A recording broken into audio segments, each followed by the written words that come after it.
Hello বন্ধুরা, সবাই কেমন আছেন? আজকে আমি আপনাদেরকে দেখাবো রেস্টুরেন্টে আমরা কিভাবে প্লেন নান বানিয়ে থাকি। তো আপনাদেরকে আজকে দেখানোর চেষ্টা করব। ইনশাল্লাহ সবাই ধৈর্য সহকারে ভিডিওটি দেখার চেষ্টা করুন। ইনশাল্লাহ আপনারা বাসায় এরকম নান বানাতে পারবেন। তো প্রথমে আমি 2 কেজি নানের খামির আজকে আপনাদেরকে করে দেখাবো। তো 4 পিস ডিম আমি এখানে দিয়ে দিলাম। আপনারা কিন্তু কেজি প্রতি 2টা করে ডিম দিবেন। যেহেতু আমি 2 কেজি খামির নিয়েছি তাই 4 পিস ডিম দিয়েছি।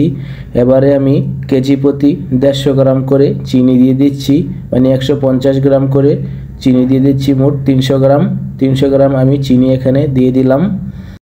বন্ধুরা, এবারে কেজি প্রতি 100 গ্রাম করে 2 কেজিতে মোট 200 গ্রাম পাউডার দুধ দিয়ে দিলাম। বন্ধুরা, এবারে কিন্তু আমি দিয়ে দিব ভ্যানিলা পাউডার। তো ভ্যানিলা পাউডার কিন্তু কেজি প্রতি 1 চামচ করে 2 চামচ আমি ভ্যানিলা পাউডার দিয়ে দিলাম।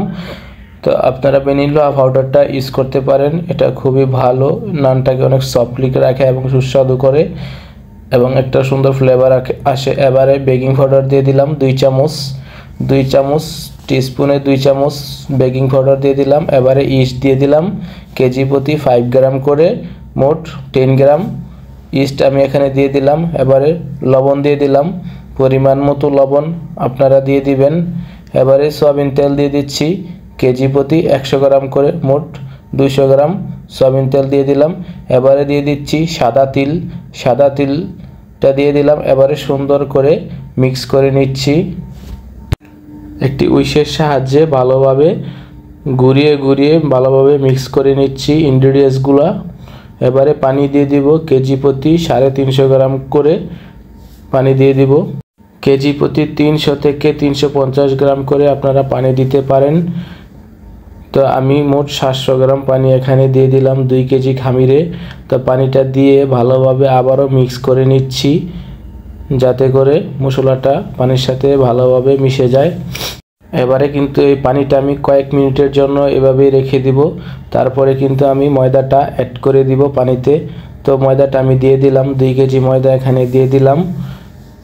তো এবারে ময়দাটাকে আমি হাত দিয়ে ভালোভাবে মিক্স করে নিচ্ছি। প্রথমে হালকা আলতোভাবে মিক্স করে নেবেন, শুধু মিক্স করবেন। তারপরে একটু ময়দাগুলোকে ছিঁড়ে দিবেন, জাস্ট আলতোভাবে মিক্স করে নেবেন। যখনই বুঝতে পারবেন যে আপনার হাত থেকে ময়দাগুলা সরে যাচ্ছে, তখনই বুঝতে পারবেন যে খামিটা হয়ে গিয়েছে। তো এবারে আমি খামিটাকে একটু মতে নিচ্ছি। এবারে পলিথিন দিয়ে কিছুক্ষণের জন্য এটাকে আমি ঢেকে রেখে দিব, যাতে করে খামিটা সফট হয়ে যায়। তো 10 থেকে 20 মিনিটের জন্য আমি এটা এভাবেই রেখে দিব, যাতে করে খামিটা সফট হয়ে ফুলে ওঠে। তো 20 মিনিট পর আমি এখান থেকে কিছু খামির নিয়ে আপনাদেরকে একটি নান বানিয়ে দেখানোর চেষ্টা করব। তো একটি নান আমি প্রথমে গুল করে নিচ্ছি। এটা গুল করে কিছুক্ষণের জন্য রেখে দিতে হবে। এইভাবেই কিন্তু আমরা রেস্টুরেন্টে প্লেন নান, বাটার নান, গার্লিক নান তৈরি করে থাকি। তো চাইলে আমার ভিডিও দেখে আপনারা বাসায় ট্রাই করতে পারেন। তো একটি করে 2টি কিন্তু গুড আমি করে নিলাম। এবারে কিছুক্ষণের জন্য এগুলাকে ঢেকে রেখে দিব, যাতে করে আবারও ফুলে ওঠার পরে কিন্তু আবার আপনাদেরকে নান বানিয়ে দেখানোর চেষ্টা করব। তো 5 থেকে 10 মিনিটের মতো আমি রেখে দিয়েছিলাম। তো এর মধ্যে আমার খামিটা অলরেডি ফুলে উঠেছে। এবারে আমি এটাকে হাত দিয়ে রুটির মতো করে নিব, একটু ছড়িয়ে নিলাম। তো এবারে 2 হাতে তালুতে বাড়ি দিয়ে এটাকে একটু বড় করে নিলাম। তো এবারে নানটা আমি চুলার ভিতরে লাগিয়ে দিচ্ছি। তো দেখতে পাচ্ছেন খুব সহজেই কিন্তু আপনারা বাসায় এভাবে নান রুটি তৈরি করে খেতে পারবেন। চাইলে আপনারা ওপেনে বানিয়ে খেতে পারবেন, আবার অনেক সময় নতুন কড়াই এবং নতুন পাতিল উল্টো করে পাতিলের তলিতেও কিন্তু এভাবে নান বানানো যায়।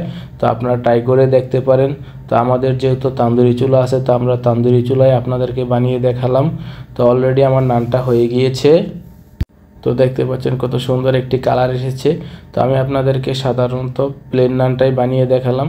তো একই খামির দিয়ে আপনারা বিভিন্ন টাইপের নান তৈরি করে খেতে পারবেন ইনশাল্লাহ।